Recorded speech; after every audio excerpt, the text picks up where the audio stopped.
एक गांव में एक गरीब पति पत्नी रहते थे। उनके पास एक भैंस थी।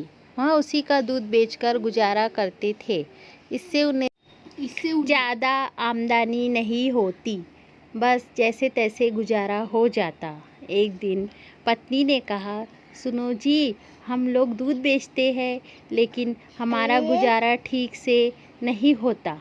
क्यों ना हम लोग चाय बनाकर बेचें? पति ने कहा, ठीक है, कल से हम लोग चाय बनाकर बेचेंगे। दूसरे दिन से वे लोग चाय बनाकर बेचने लगे। पत्नी चाय बनाती और पति सबको चाय देता। इस तरह से वे धीरे धीरे उनकी चाय फेमस होने लगी। लोगों को उनकी चाय बहुत पसंद आने लगी।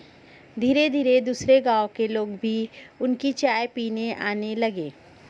लोगों को उनकी चाय बहुत पसंद आने लगी और वह उसकी तारीफ़ करने लगे।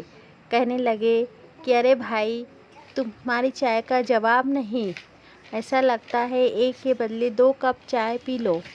इस तरह से उसकी दिन दूनी रात चौगुनी आमदनी होने लगी। अब उसके मन में लालच आने लगा। वह सोचने लगा कि मैं और जल्दी से जल्दी अमीर होना चाहता हूँ। उसने दूध में थोड़ा पानी मिलाना शुरू कर दिया, पर पहले लोगों को समझ में नहीं आया। लेकिन धीरे धीरे उसने पानी की मात्रा बढ़ा दी, जिससे लोगों को समझ में आने लगा। अब धीरे धीरे लोग उसकी दुकान पर कम आने लगे, जिससे उसके आमदनी पे फ़र्क पड़ने लगा।